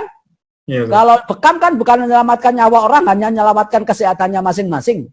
Tapi kalau donor darah, setetes darah itu adalah nyawa. Itu lebih mulia lagi kan? Maka lebih cenderung kepada pendapatnya jumhur ulama, nggak batal. Ya, silakan donor darah yang gemuk-gemuk itu yang sehat-sehat. Ya. Tapi hikmat jangan donor darah tambah habis ente ya, tambah kurus nanti ya. Udah nggak ada darahnya, dagingnya hilang. Boleh. Ya, antum harus dikasih donor darah itu bukan harus dikasih dipasok darah ente, jangan donor darah kalau memang nggak cukup. Donor lemak, Ustaz. Donor lemak. Iya, ya. Lanjut ya. Apa itu inhaler ya, mestinya inhaler berupa aroma yang dimasukkan melalui hidung ya. Apakah membatalkan apakah tidak gitu ya. Sama dengan apa itu yang selain inhaler itu apa Yang buat penyakit asma itu, Ustaz. ya itu termasuk apa satu lagi yang face care ya, apa Of fresh care. face care itu ya, face care di luar, Ustaz. Iya, care aromaterapi. Iya, aromaterapi itu kan hampir sama kan itu ya. Nah itu sama, hanya aroma saja begitu loh. Aroma saja yang tidak bisa mengenyangkan dan tidak bisa menghilangkan haus gitu ya. Maka kalau kebanyakan malah haus itu kan kalau disemprot terus itu ya. Maka jumhur mengatakan tidak membatalkan. Walaupun menurut Syafi'iyah, Malikiyah ya dapat membatalkan kalau jumhur itu ya. Menurut jumhur ulama membatalkan, menurut Syafi'iyah dan Malikiyah tidak membatalkan ya. Maka yang lebih kuat adalah pendapat yang kedua. Jadi ya silakan yang mau menghirup-hirup nggak masalah. Tapi menghirup knalpot berbahaya walaupun itu tidak membatalkan ya. Ya, itu berapa banyak racunnya itu ya. Lanjut. Yang bukan membatalkan termasuk mengakhirkan mandi hingga terbit. Ya itu yang tadi yang membatalkan ya, yang terusnya adalah mengakhirkan mandi hingga terbit fajar. Misalnya junub malam-malam sedang lagi setelah berhubungan badan dengan istri maupun suami, dia nggak sempat mandi sampai ketemu subuh, maka nggak batal, ya asal setelah subuh tetap puasa begitu loh. Jangan kemudian, wah saya kan tadi belum mandi, udah sekalian nggak puasa, nggak bener, ya. Jadi dalam kondisi belum mandi junub pun ketika subuh itu nggak batal, asal cepet mandi, nggak nunggu duhur sampai asar gitu ya. Langsung setelah itu mandi dan sholat subuh. Bukan lewat kemudian sampai duhur nggak sholat gitu ya, itu yang nggak benar. Lalu berkumur-kumur atau istinsyak, menghirup ke air ke hidung asal nggak keras-keras, kumur-kumur sambil nelen dikit, ya itu nggak boleh gitu ya. Biar basah kumur-kumur, nggak tahu kumurnya itu lanjut apa enggak, kita kan nggak tahu. Yang disemprotkan separuh, yang masuk separuh itu gitu ya. Nah itu nggak boleh itu. Kelihatannya dikit, ternyata banyak juga ya. Yang dikeluarin dikit, yang masuk banyak, itu membatalkan. Menghirup air sama dengan ke hidung itu. Kalau keterlaluan makanya makruh orang menghirup air dan ke hidung maupun ke mulut sampai keras. Itu makruh karena dikhawatirkan ada yang terhirup atau yang masuk ke dalam perut atau hidung kita. Mandi di tengah hari puasa atau mendinginkan badan boleh. Biasanya berendam nih. Asal jangan sambil minum ya, berendamnya. Itu namanya berenang sambil minum. Nggak boleh. Wah siang-siang biar dingin, malah berenang sambil kan nggak tahu, langsung nyilem aja di dalam, duduk malah minum, gitu ya. Padahal itu campuran macam-macam itu, ada pipisnya orang juga di situ kan, nggak bisa itu. Anda sudah sengaja itu membatalkan, nggak boleh. Ya. Kemudian selanjutnya adalah mencicipi. Nah ibu-ibu nih asal tidak banyak-banyak mencicipinya, sedikit kemudian dilepeh kembali ya. Cicipin sesendok, sepakul ya nggak boleh gitu ya. Cicipin itu namanya nyicipin dikit gitu ya. Dan jangan ditelan. Ya, kemudian dikeluarkan. Bercumbu dan mencium istri. Nah, ini pernah Umar berkata kepada ya Rasul, bagaimana saya kalau mencium istri saya? Kata Rasulullah, kamu kalau berkumur batal nggak? Ya enggak Rasulullah, saya cuma kumur-kumur. Nah, kumur-kumur itu sama dengan kamu kumur-kumur ketika mencium atau memeluk istrimu, nggak masalah. Jadi yang punya istri bolehlah siang hari. Asal dengan syarat tahan birahinya. Ya. Tidak boleh orang-orang yang cepat sensitif begitu nyenggol langsung kumat. Nah itu nggak boleh yang seperti itu. Nanti berbahaya, bisa kafaronya berat. Gitu memberikan budak puasa 2 bulan dan memberi makan 60 orang miskin. Kalau ya dirasa nggak tahan jangan deket-deket. Ya jauhi saja istrinya siang hari. Nanti maghrib pas buka boleh, gitu ya. Kalau tidak tahan itu karena halal gitu loh. Kemudian memakai parfum dan wangi-wangian juga nggak batal, asal nggak diminum parfumnya, ya. Nggak masalah. Menggunakan siwak atau sikat gigi juga nggak apa-apa, nggak batal, asal tidak makan sikat giginya bersama odolnya, ya. Itu boleh aja, ya. Kenapa Ustaz? Ya nggak apa-apa. Makruh kalau menurut mazhab Syafi'i kalau di siang hari setelah zuhur, ya. Kalau sebelumnya nggak apa-apa menurut Syafi'i. Tapi sebenarnya kalau nggak dimakan odolnya dan bersama sikat-sikatnya sih nggak masalah itu. Yang nggak boleh itu kan kalau masuk perut, kalau hanya sekedar mulut kemudian dimuntahkan lagi itu nggak masalah. Menggunakan celak bagi perempuan itu kadang-kadang atau laki-laki menggunakan tetes mata juga nggak apa-apa asal tidak diminum tetes matanya. Ya menggunakan tetes telinga juga nggak apa-apa asal tidak terlalu banyak dan itu dibutuhkan. Ya kalau memang ragu-ragu nggak usah dipakai, nunggu nanti maghrib begitu ya. Kalau khawatir nanti bisa ada rasa-rasa dikit di tenggorokan kita. Tapi ini rukhsah begitu ya bagi yang sakit tentunya. Kalau nggak tahan ya diberi tetesan telinga maupun mata biar matanya lihat dan telinganya bisa sembuh, tetesin saja di siang hari. Tapi kalau Anda khawatir nanti bisa membatalkan dan tidak enak, nggak nyaman, tinggalkan nunggu sampai maghrib. Ini bebas saja. Makan dan minum 5 menit sebelum terbit fajar, yaitu imsak. Nah itu kan 5 menit. Sebelum itu boleh. Sampai adzan. Makanya puasa itu disiplin memulai dan disiplin mengakhiri. Gitu ya. Disiplin memulai kapan? Sejak terbit fajar. Disiplin mengakhiri sampai ketika adzan maghrib. Lanjut Ustaz. Lanjut. Habis. Subhanakallahumma bihamdika asyhadu an la ilaha illa anta astaghfiruka wa atubu ilaik. Subhana rabbika rabbil izzati amma yasifun wa salamun alal mursalin walhamdulillahi rabbil alamin. Assalamualaikum warahmatullahi wabarakatuh. Waalaikumsalam warahmatullahi wabarakatuh. Waalaikumsalam warahmatullahi wabarakatuh. Ini pertanyaannya banyak Ustaz yang kita ingin didiskusikan karena memang masalah puasa ini masalah yang Aktual, tajam, terpercaya. masalah yang setiap orang mungkin punya kasus beda-beda. Iya. Ustaz, tadi masih masalah puasa Daud juga Ustaz, sebenarnya tadi mungkin terlewat. Rasulullah SAW kan bilang puasa Daud itu puasa terbaik gitu ya. Iya. Dan ada juga yang bilang ada riwayat katanya Sayyidah Aisyah setelah Rasulullah meninggal puasa setiap hari. Apakah benar? Apakah boleh puasa setiap hari, Ustaz? Yang pertama, tidak semua yang dikatakan Rasul afdol itu Rasulullah juga melakukan menjadi khawatirnya kan menjadi kewajiban. Memang itu sunnah. Yeah. Namanya afdol itu kan dilakukan boleh, tidak dilakukan boleh. Lebih baik dilakukan. Kalau Rasulullah terus melakukan berarti mewajibkan dong. Ya kan? Berarti kan mewajibkan. Puasa yang 3 hari setiap bulan juga, ya itu kan sunnah. Orang nggak melakukan nggak apa-apa. Yang wajib itu Ramadan. Apakah kalau Rasulullah bilang afdol itu harus dilakukan Rasulullah dan wajib? Enggak dong. Ya kan? Nah begitu pula Rasul mengatakan afdalus siyami ba'da Ramadan adalah Syahrullahil Muharram. Tanggal 10 Muharram kan? Itu afdal. Makanya Rasulullah namanya sunnah mu'akkadah. Sunnah mu'akkadah itu mendekati wajib. Tapi nggak sampai wajib. Kalau nggak dilakukan nggak apa-apa. Kalau dibalik namanya makruh tahrim kan gitu. Tidak harus dilakukan sebagaimana puasa Daud terbaik. Apa Rasulullah harus puasa Daud? Ya nggak juga. Namanya afdal tidak selalu. Walaupun sebaiknya dilakukan. Rasul juga puasa Daud, tapi kan kita nggak tahu puasa Daudnya Rasul kan gitu. Ya. Begitu pula riwayat-riwayat saya nggak tahu kalau Aisyah setahun penuh puasa itu ya. Atau mau ada nadar kita nggak tahu. Saya nggak tahu riwayatnya kalau puasa. Kalau setahun penuh berarti melanggar hari-hari yang dilarang dong. Ya, ya kan? Riwayat puasa saumud dahr itu iya. Sudah berpuasa. Ya kan berarti kan melanggar. Apa yaumut tasyrik boleh. Yaumul syak boleh, yang dilarang Idul Fitri, Idul Adha puasa aja begitu. Yang hari-hari dia diharamkan tetap tidak berpuasa kayak ayam tasyrik. Ya silakan aja kalau mau begitu ya, tapi kan tidak ada syaratnya diharuskan untuk puasa. Kita ini sudah kasih ringan ini. Ya 3 bulan, setiap bulan 3 hari, setiap pekan Senin Kamis gitu kan. Kemudian siap tahun 30 hari. Lalu kalau mau sepanjang tahun mau puasa, ya nggak tahu puasa apa itu. Ya, saumud dahr. Membayar puasanya yang Ramadan dia membatalkan dengan sengaja itu ya.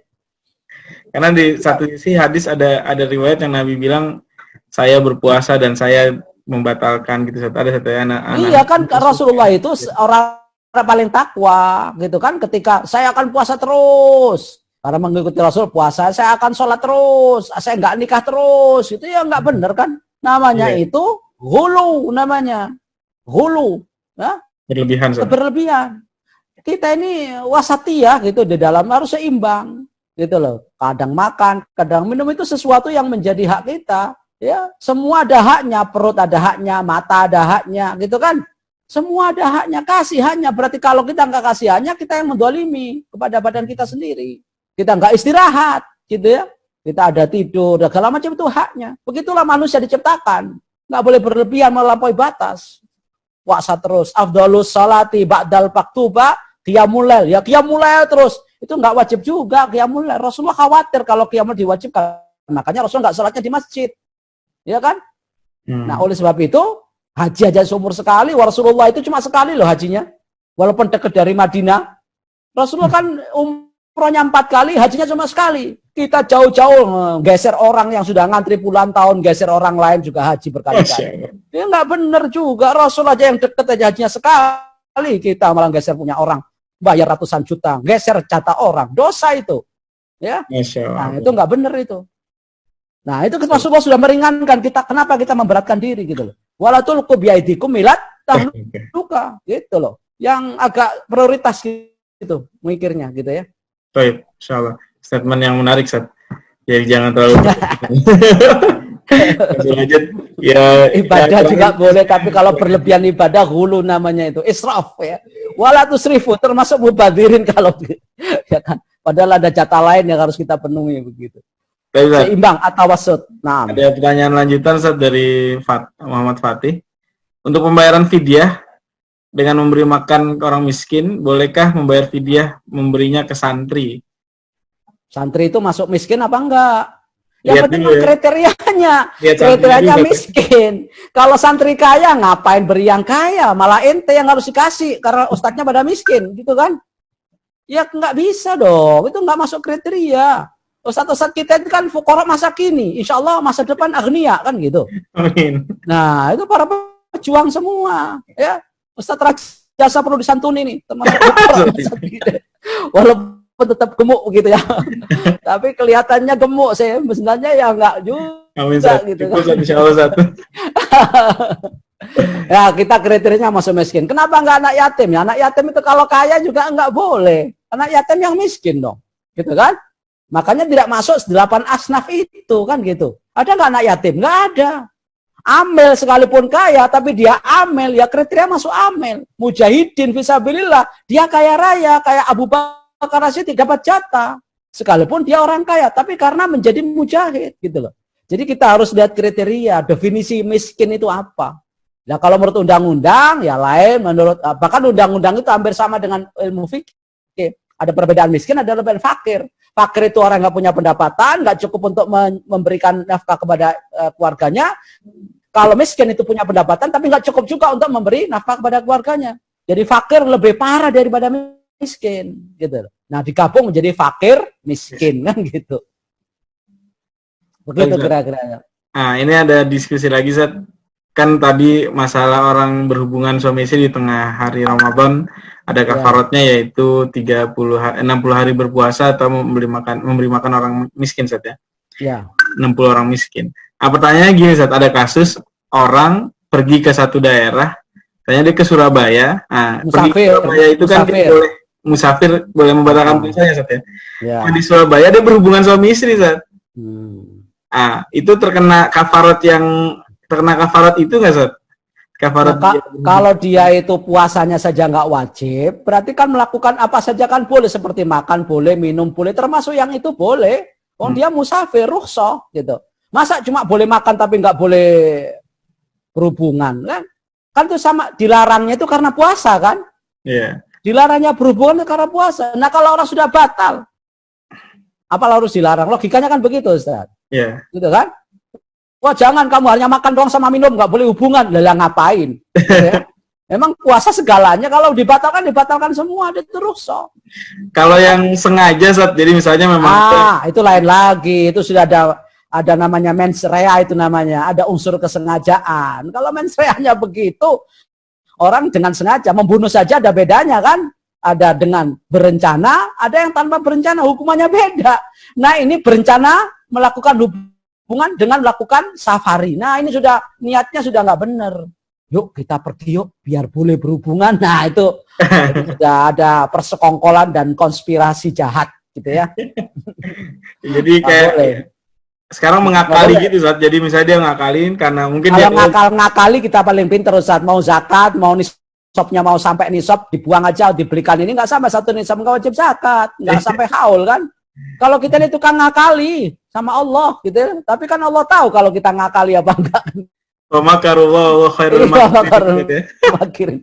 Kalau kita memang tukang ngakali kita ini, jangankan ngakali dagang, ibadah aja diakali kok kita ini. Muamalah juga diakali. Paling pintar. Wailul lil mutaffifin, wailul lil musallin itu kan ngakali semua itu.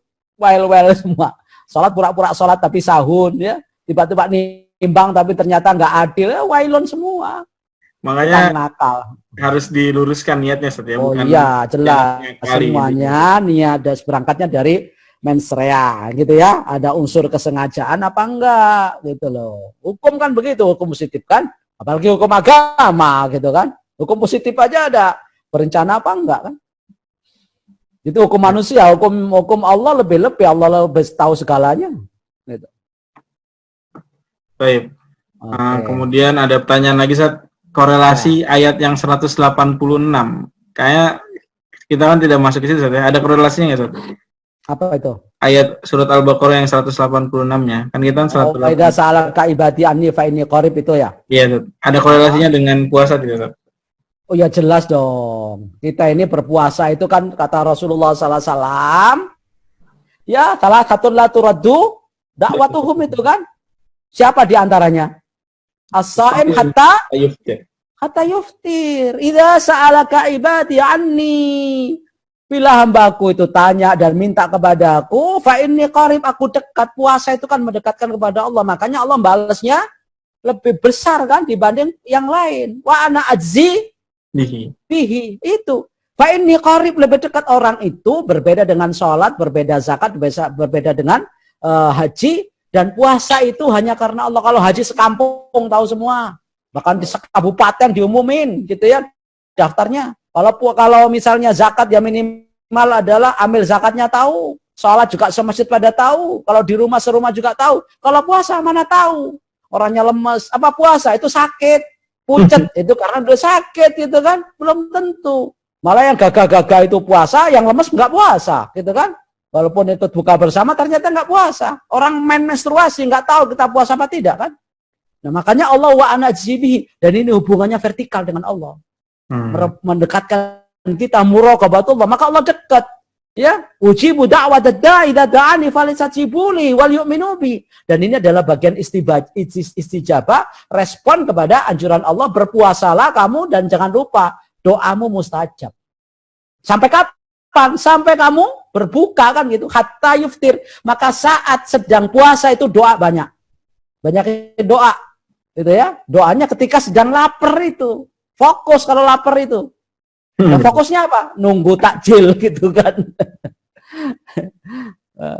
Gitu. Ini hubungannya ada ini, wasa'alaka ibadi anni fa inni qarib. Allah mendekatkan Allah, kita puasa itu. Suruh doa dan bahkan muraqabatullah sangat tinggi kan ini. Insyaallah. Insyaallah ada kayak korelasinya di situ ya, bagaimana jelas dong. Nggak mungkin dong itu terpisah-pisah itu. Antara satu surat dengan surat lain aja ada korelasinya gitu kan. Sama dengan surat Al-Maun dengan surat apa di atas Al-Maun itu. Quraisy ya. Ya kan? Allah kasih kesejahteraan. Alladzi at'amahum min ju' wa amanahum min khauf. Kan gitu. Kenapa kemudian suratnya ara'aital ladzi yukadzibu biddin? Wong kita ini sudah dikasih ya apa kata Allah? Rezeki banyak gitu loh. Alladzi at'amahum min ju', kamu itu sudah diberikan kesejahteraan sampai kamu nggak lapar. Ketika ada orang miskin, ketika ada orang yatim, jangan dihardik kemudian kamu usir-usir. Kan itu kan sebabun nuzulnya Abu Sufyan, Abu Jahal mengusir anak yatim kan. Padahal Allah sudah kasih kesejahteraan. Itu korelasi antara ayat surat dengan surat, apalagi ayat. Ya sangat dekat gitu loh. Selain surat saja ada korelasinya. Surat Al-Anfal dengan surat Taubah itu kan sampai kenapa kita boleh baca basmalah itu kan korelasinya sama-sama peperangan. Itu antar surat, apalagi antar ayat yang berdekatan. Sangat berdekatan. Dan antara satu ayat surat pertama sampai akhir Al-Fatihah sampai An-Nas itu korelasi semua satu ayat, satu kitab, gitu kan? Emang nggak nyambung antara Al-Fatihah dengan An-Nas? Nyambung juga. Ya kan? Semuanya nyambung. Oke. Pertanyaan lanjutan, Ustaz. Dari Bu Dina Masurah. Ustaz izin tanya, jangka waktu mengkodok puasa itu terbatas 1 tahun setelah Ramadan sampai bulan Sya'ban sebelum Ramadan selanjutnya, atau bisa lewat dari itu, Ustaz? Ya kalau kita sholat nih, seperti sholat, kiaskannya aja sholat. Kalau Anda sholat, misalnya telat subuh, lalu apakah Anda nunggu subuh hari berikutnya? Gimana? Sholat subuh nih telat. Apa nunggu duhur, nunggu asar, nunggu subuh lagi? Itu kalau kiasan yang paling deket, gitu kan? Iya kan? Jadi kalau kita sholat saja, sholat telat subuh, kita kan nggak usah nunggu duhur atau nunggu subuh waktu hari berikutnya, kan? Ya, maka ketika Anda ingat sebelum, maka kalau sholat lebih cepat ya, jangan sampai waktu duhur. Waktunya kapan kita kodoknya? Ya sejak subuh sampai duhur itu waktu kodok. Walaupun tetap boleh kata saat duhur kalau lupa. Kalau sampai dia itu kemudian, kalau puasa itu melebihi daripada batas waktu sampai ketemu Ramadan lagi, menurut para ulama sebagai sanksi tambahannya, di samping dia bayar kodok setelah Ramadan tahun depan, dia bayar kafaroh. Bayar fidyah, gitu kan? Itu karena sebagai sanksinya. Itu biar enggak juga di kitab di fikih Islam Wadilatul, seingat saya. Iya, itu ada, itu Qardawi juga ada fatwa-fatwanya begitu. Ya kan? Jadi, karena nilai 1 Ramadan itu berbeda dengan yang lain. Bayar fidyah, maksud saya bukan bayar kafarah, bayar fidyah. Ya? Boleh di kodo di setahun setelah pun nggak apa-apa, cuma memang lebih baik sebelum Ramadan lagi. Kita akan itu akan melonggarkan orang kalau boleh-boleh setahun nanti, Ustadz. Ya, jadi betul. Kita sekarang kita mau bayar fidyah, ya sudah saya kaya raya, saya bayar semua itu fidyahnya. Ya, namanya kodok itu, kodok semua gitu kan. Nggak boleh begitu itu, nggak boleh. Namanya menantang, melawan Allah itu, membantah. Dikasih waktu kok masih dilonggar-longgarkan gitu kan. Kalau setahun ngapain aja, hanya sebulan itu kita itu kan makan kalau nggak pernah puasa sunnah ya, makan kita ini kan 11 bulan. Ngemil, makan, minum, kuliner, keluyuran, 11 bulan keluyuran terus kita ini. Ya gara-gara lockdown dan PSBB aja kita nggak bisa keluyuran seperti. Kenapa ini kalau normal? Keluyuran terus, makan terus kita. Walaupun kalau kita puasa siang hari, malamnya dendam. Makanya belanjanya ibu-ibu itu molor tuh. Ya lebih banyak kalau puasa begini, macam-macam yang dimakan, yang dicari. Semeja seakan-akan mau dihabisin, begitu maghrib enggak juga dimakan semua. Akhirnya basi, dibuang segala macam. Kita ini pendendam dalam makanan gitu ya. Kita cuma bayar cuma sehari 2 hari saja nggak kuat. Nah terus makan terus, ya apa bedanya kita dengan binatang itu, ngemil terus gitu ya. Karena mengkodonya pun boleh dicicil saja setiap bulan 3. Boleh. Biar dia tidak terlalu berat. Karena boleh, asal ya kalau memang bisa sekuatnya dalam arti punya waktu longgar, ya secepatnya karena kita mati juga nggak tahu. Gitu ya. Kalau kita punya tanggungan, walaupun itu jadi warisan keluarga, nanti akan yang bayar itu keluarganya. Rukun Islam itu kan ada 5. Yang nggak boleh diwakili cuma 2, syahadat dan sholat. Ya kan? Yeah. Itu nggak boleh diwakili ketika kita mati. Syahadat nggak boleh. Dulu belum syahadat, saya syahadati bapak saya. Nggak boleh. Bapak saya dulu pernah meninggalkan sholat, saya akan bayar fidyah, akan saya ganti dengan sholatnya. Setiap zuhur saya sholat 2 kali, zuhur 2 kali, untuk bayar bapak saya nggak boleh. Yang boleh itu kalau bapaknya dulu ketika masih hidup, belum bayar zakat, sekarang kita sebagai ahli warisnya bayarin. Dulu punya hutang puasa, kita yang wajib bayarin. Dulu punya hutang haji, ketika sudah mampu nggak haji-haji, kita yang wajib badali. Kalau syahadat sama sholat nggak ada batal. Batal gholat itu namanya. Batal gholat. Iya kan? Batal gholat, batal yang keliru. Yang boleh itu zakat, puasa, dan haji. Ya begitulah. Menarik sebenarnya perbicaraan mengenai puasa. Ya. Terakhir, Ustaz. Nah, ini agak menyimpang sebenarnya pertanyaannya, tapi ini seru nih. Menyimpang. Bicara mengenai zakat, Ustaz. Bolehkah berzakat dengan beras bansos? Karena sekarang bansos itu bantuan sosial, Ustaz. Sekarang kan kita banyak nih yang mendapat beras di rumah, persediaan beras kita menumpuk dari sumbangan dari mana, ada apa? Begini, yang penting syaratnya zakat itu kan kalau dia sudah punya kecukupan di malam hari raya, gitu ya. Zakat fitrah ya. Malam hari raya, iya kalau kita kan itu zakat fitrah kalau beras itu kan. Ya, betul. Maksudnya apa itu? Nah, kalau dapat bansos kan dapat zakat fitrah, mungkin bukan zakat mal, asalnya nggak kaya. Kalau zakat mal kan harus kaya, dan itu setahun umurnya. Kalau zakat fitrah kan malam hari saja. Nah, itu karena dapat bansos semuanya dari Departemen Kesehatan, dari Kemensos dapat, dari gubernur dapat, dari RT dapat, dari masjid dapat, dari almanar dapat misalnya gitu ya. Banyak kan numpuk. Kemudian dia punya kecukupan di malam takbiran, di malam 1 Syawal, punya kecukupan sehari itu untuk keluarganya. Maka harus dan wajib dia bayar. Walaupun itu asalnya bansos. Asal itu nggak diukur, yang penting ada kecukupan. Mau bansos, mau bansis, mau lazis, mau basnas. Makanya orang kalau dapat zakat dari mana-mana pada malam takbiran, akhirnya dia punya kemampuan untuk menafkahi keluarganya. Awalnya mustahik, bisa menjadi muzaki gitu loh. Tidak harus nunggu bansos. Kalau zakat ini kan macam-macam, zakat fitrah ini. Kita dianggap orang miskin nih. Sehingga semua sekampung itu tujuannya ke kita. Mendadak kaya malam itu kita kan. Malam lebaran kita mendadak kaya. Karena kekayaan kita sesaat itulah. Dan wajibnya zakat fitrah adalah malam itu juga terakhir. Sampai Idul Fitri kita sholat. Maka wajib. Ya enggak? Dari bansos mau bansis mau lazis mau basnas ya nggak penting, yang penting halal itu. Kalau sudah diberikan ke kita menjadi milik kita, bukan milik Kemensos lagi, kecuali belum diberikan lalu dizakatkan. Nah, siapa yang mau zakat begitu? Ya numpuk di gudang, itu miliknya negara, dan negara tidak wajib zakat. Yang wajib itu kan warga kalau sudah punya kecukupan. Negara itu wajibnya memberi kepada rakyatnya. Baik. Nah, nanti insya Allah masalah zakat juga ada pertemuan khusus dengan Ustadz Amin Khalid. Oke. Nanti ada itu pakarnya itu, pakar zakat. Dan pakar muzaki, bukan mustahik. Ustadz yang menerangkan zakat harus jadi muzaki, jangan jadi mustahik. Iya. Nyuruh orang zakat dia nggak zakat. Ya, mestinya yang bahkan zakat itu orang muzaki gitu ya. Minimal dia zakat fitrah mampu. Tapi karena nggak ada yang nyampaikan, akhirnya Ustadz yang mustahik pun juga harus menyampaikan tentang zakat. Baik Ustadz, alhamdulillah kita sudah jam 10 saja tidak terasa. Masya Allah, diskusi yang menarik pada malam hari ini. Walaupun temanya biasa-biasa aja sebenarnya, tapi diskusinya yang hangat. Ya, peserta hari ini kurang lebih ada sekitar 55 peserta. Kita kurang lebih fluktuatif antara 70 berkurang begitu ya. Kemarin awal-awal mungkin hari pertama ya. Ya Ustadz, alhamdulillah. Terima kasih Ustadz Mahmud atas materi yang menyejukkan karena materi-materi ini mengingatkan kembali tentang ilmu-ilmu yang pernah kita dapat dulu.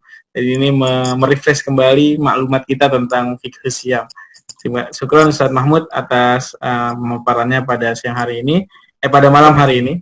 Terima kasih teman-teman atas partisipasinya dan perhatiannya. Kita tutup majelis virtual kita dengan membaca hamdalah. Alhamdulillahirrahmanirrahim. Subhanakallahumma wa atubu ilaik. Syukran Ustaz. Ya, sama-sama. Ini siapa nih?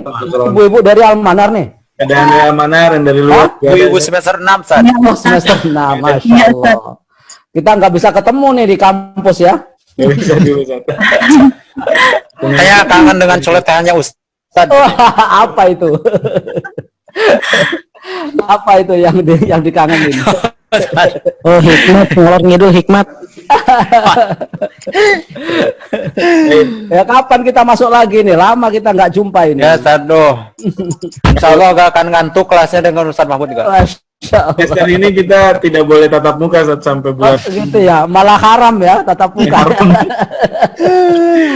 Ya Allah. Berjabat tangan aja haram kalau gini nih. Ini jadi bukan meringankan dosa, malah tambah dosa kalau gini. Jabat tangan social distancing saat ala Menteri Keuangan gini. Menteri Keuangan itu THR. Urusannya THR. THR udah cair, Ustaz. Iya cair tapi ya beku lagi.